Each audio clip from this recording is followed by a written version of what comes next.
रुचिका और आज के सेशन में हम from the diary of Anne Frank class 10 की फर्स्ट गाइड बुक के इस चैप्टर के important long answer questions discuss करेंगे.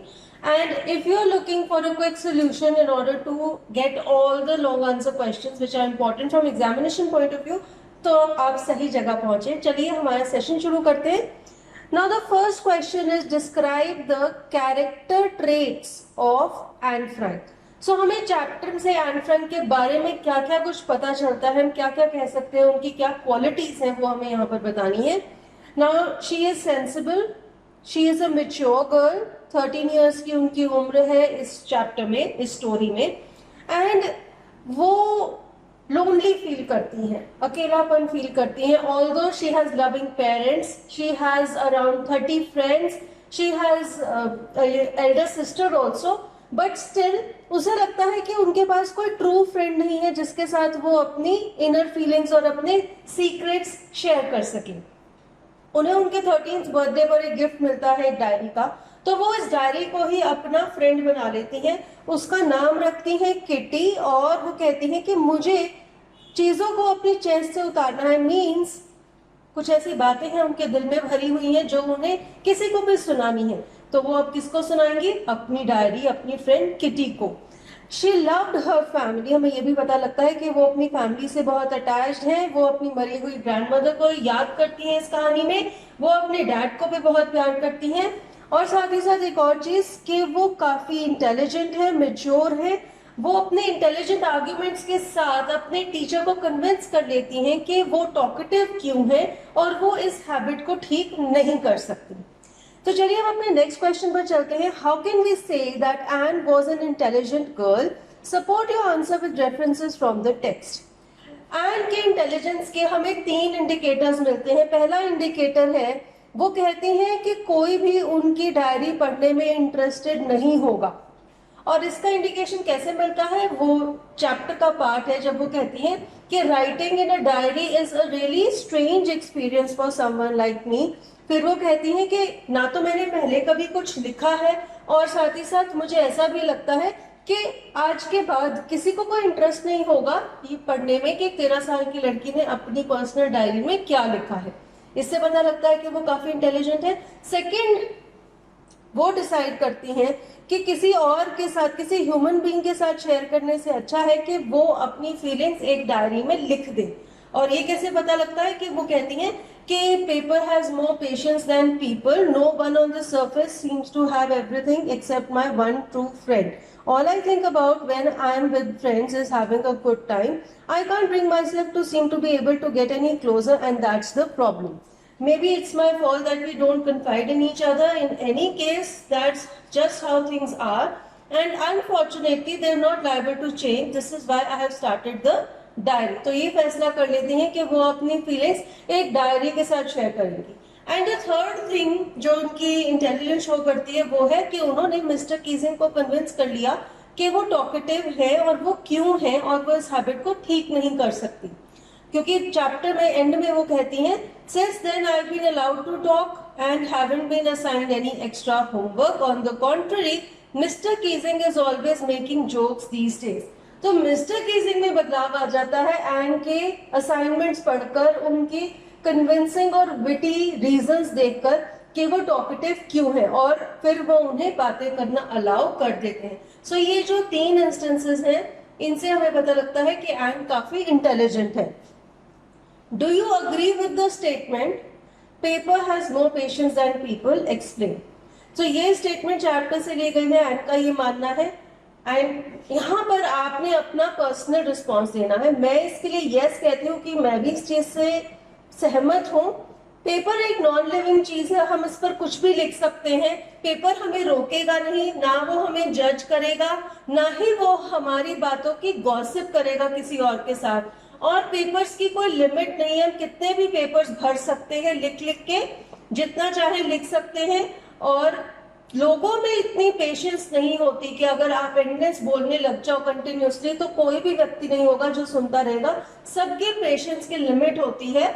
सभी एनॉयड हो जाते हैं, रेस्टलेस हो जाते हैं कुछ समय के बाद. तो अगर हम कंपेयर करें एक व्यक्ति को और पेपर को, तो हम पेपर पर ज्यादा लिख सकते हैं और वहां पर हमें कोई लिमिटेशन नहीं है, कोई हमें रोकेगा नहीं, टोकेगा नहीं, और हम जितना चाहें अपनी फीलिंग शेयर कर सकते हैं.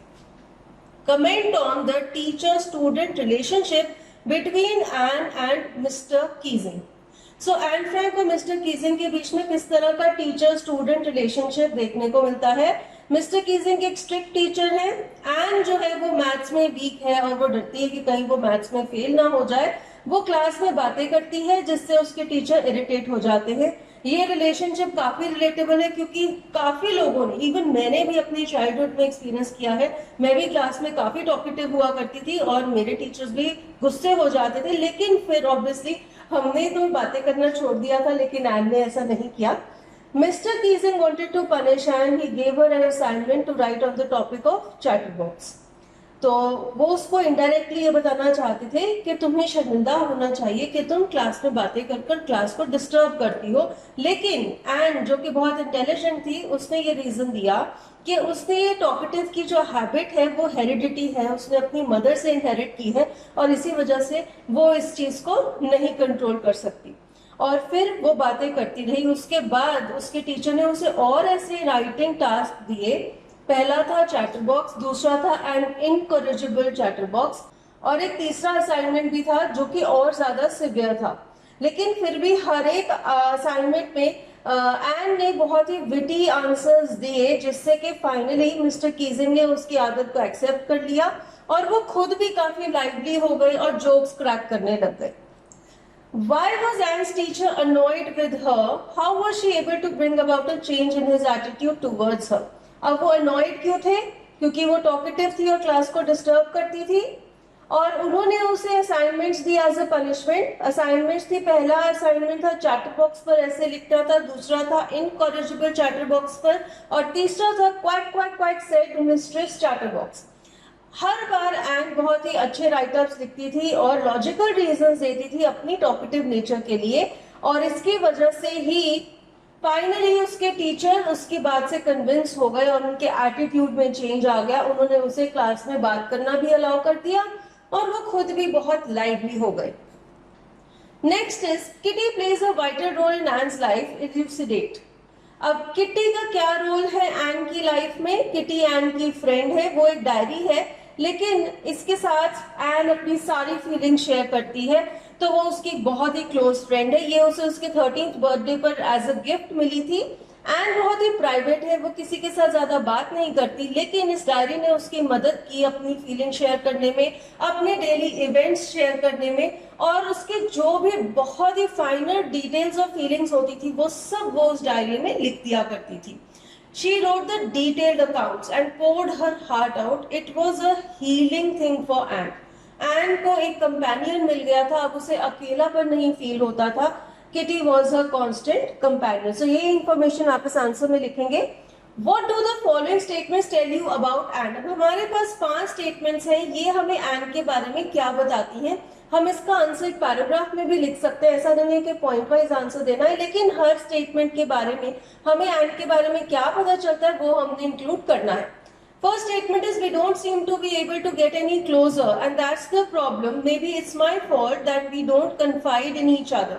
इसमें हमें पता लगता है कि एन लोनली थी, उसका कोई ट्रू फ्रेंड नहीं था और उसको प्रॉब्लम होती थी अपने सीक्रेट्स शेयर करने में. Second statement, I don't want to jot down the facts in this diary the way most people would, but want the diary to be my friend. इससे हमें क्या पता चलता है कि फिर से उनका कोई ट्रू फ्रेंड नहीं है और ये जो कमी है ये उनकी डायरी किटी ने पूरी की. Third है, Margot went to Holland in December and I followed in February when I was flung down on the table as a birthday present for Margot. इससे पता चलता है कि वो अपनी बड़ी बहन को बहुत ज्यादा प्यार करती हैं.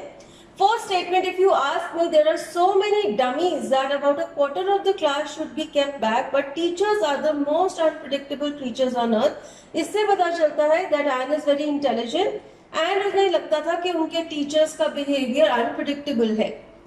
Fifth statement, anyone could ramble on and leave big spaces between the words, but the trick was to come up with convincing arguments to prove the necessity of talking. इससे पता चलता है she was very logical, she was very intelligent and mature, and she wanted to convince her teacher about her habit of being talkative. एक और question है, your teacher has organized a debate and you have been asked to speak on consequences and positive reinforcements have a great impact on student behavior. Write a debate script with 3 or 4 points to supplement your stand either as a proposition speaker or opposition one. यानी कि या तो for या तो against आपने एक debate लिखना है. डिबेट का टॉपिक है consequences and positive reinforcements have a great impact on student behavior. Means किस तरह से बच्चे को कोई रिजल्ट मिलता है या फिर किस तरह से अगर पॉजिटिव वे में उसे टीचर रेसिप्रोकेट करती है, इन चीजों से उनके बिहेवियर पर बहुत असर पड़ता है. अब अगर हम इसका फॉर लिखेंगे तो हम कह सकते हैं कि जब कोई टीचर बच्चे के अच्छे काम को एक्नॉलेज करती है, उससे उसे ऑब्वियसली प्रोत्साहन मिलता है, उसे इंकरेजमेंट मिलती है, सोशल एक्सेप्टेंस मिलती है, क्योंकि ऑब्वियसली जब कोई आपके काम को प्रेस कर रहा है मीन्स वो उसे एक्सेप्ट भी कर रहा है, एंड उससे उसका मोरल बूस्ट होता है. इन 4 पॉइंट्स को आप इलैबोरेट कर सकते हैं. कोई और पॉइंट भी हो तो आप इस आंसर में ऐड कर सकते हो. अगेंस्ट में आप कह सकते हो कि जो रिपीटेड ऑफेंडर्स होते हैं उन्हें कोई फर्क नहीं पड़ता, अगर उन्हें कोई पॉजिटिव रीइंफोर्समेंट मिलती भी है तो उन्हें उसका कोई फर्क नहीं पड़ता. Peer pressure leads to commit mistakes again.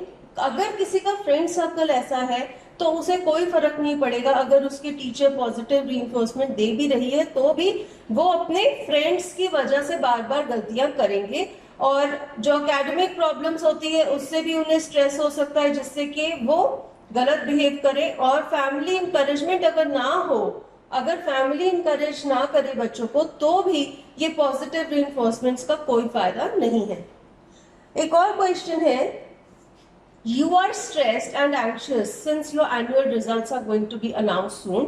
You decide to meet the school counselor to share your anxiety and apprehensions. Write the dialogue between you and your school counselor. अब हमें डायलॉग का स्टार्टिंग पार्ट दिया हुआ है और हमें इसी को इलैबोरेट करना है.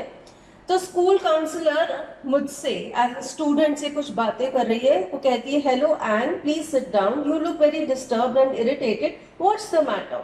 और स्टूडेंट यानी कि एन कहती है, well to be honest we all are disturbed but the irritation is because of the 2 boys sitting behind dash dash dash. ये वो 2 बॉयज हैं जो उनके पीछे बैठकर बातें करते हैं, बेट करते हैं आपस में कि वो एग्जाम में पास होंगे या नहीं.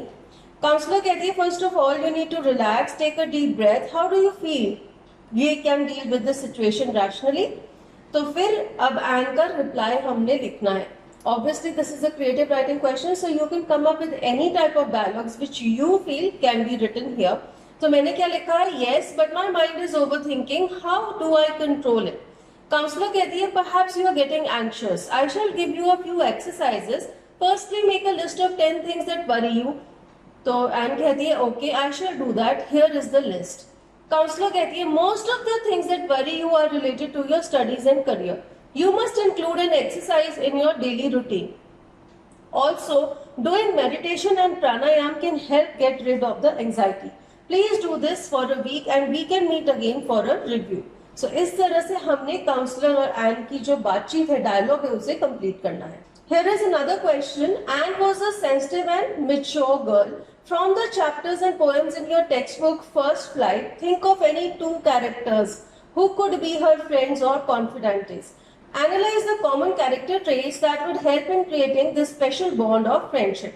Now this is a very interesting question. हमें फर्स्ट फ्लाइट बुक से कोई भी 2 ऐसे कैरेक्टर्स ढूंढने हैं जो हमें लगता है कि एन के अच्छे दोस्त बन सकते हैं. कोई भी हो, चाहे गर्ल्स हो बॉयज हो, नॉट एन इशू, पर आपको बताना है कि उनमें ऐसी क्या कॉमन चीजें हैं जिससे कि वो गुड फ्रेंड्स बन सकते हैं. सो मैंने लिए हैं अमांडा एंड वली.